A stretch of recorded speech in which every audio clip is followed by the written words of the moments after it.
एक बहुत बड़े संत थे, वो प्रवचन कर रहे थे, सामने जनता सुन रही थी। उनमें से एक व्यक्ति को नींद आ रही थी, तो संत ने उस व्यक्ति की तरफ देखकर कहा, भैया सो रहे हो?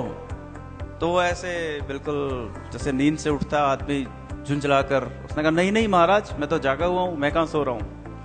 थोड़ी देर बाद फिर से नींद आई, तो फिर से पूछा, भैया जीवित हो? ओह नहीं नहीं साहब, मैं कहां जीवित हूं। अब देखिए, सोते हुए आदमी को जगाना आसान है, जगे हुए आदमी को जगाना आसान नहीं है। हम सब लोग जाग रहे हैं, लेकिन हम जागते हुए सो रहे हैं। आप मंदिर जाते हैं, आप में से कौन कौन मंदिर जाता है, सुबह सुबह पूजा अर्चना करता है? कौन कौन जाता है, पूजा अर्चना करता है, दिया बत्ती करते हैं आप?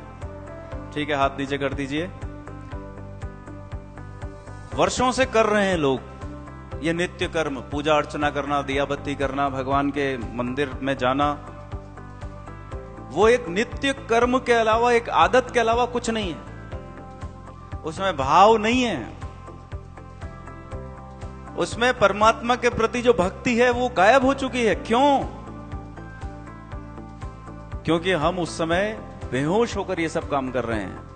हम वर्षों से करते हुए हमारी आदत हो गई। आप अपने बिजनेस में, सरकारी दफ्तर, प्राइवेट नौकरी, जो भी आप काम करते हैं, वहां तक पहुंचने के लिए अपने घर से वाहन उठाते हैं और वहां तक पहुंच जाते हैं। ये देखने की, सोचने की, समझने की आवश्यकता ही नहीं होती कि हमें किस सड़क पर मुड़ना है, कैसे जाना है। अपने आप स्कूटर जाता है, अपने आप वाहन जाता है।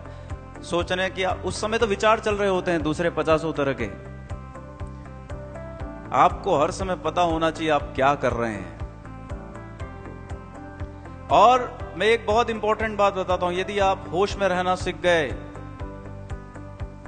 तो आप दुनिया के सबसे सफल व्यक्ति हो जाओगे। क्योंकि होश में रहने वाले व्यक्ति एक समय में एक काम करता है। हम सब लोग एक समय में 4 काम करने के आदी हो चुके हैं।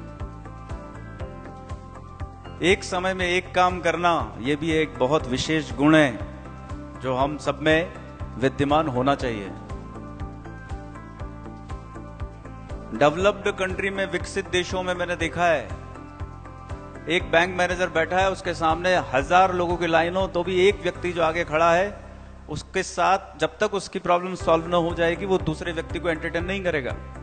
2 घंटे लगे, 4 घंटे लगे, 2 दिन लग जाए, 6 दिन लग जाए, 1000 की संख्या 10,000 में कन्वर्ट हो जाए, उससे उसको लेना देना नहीं है।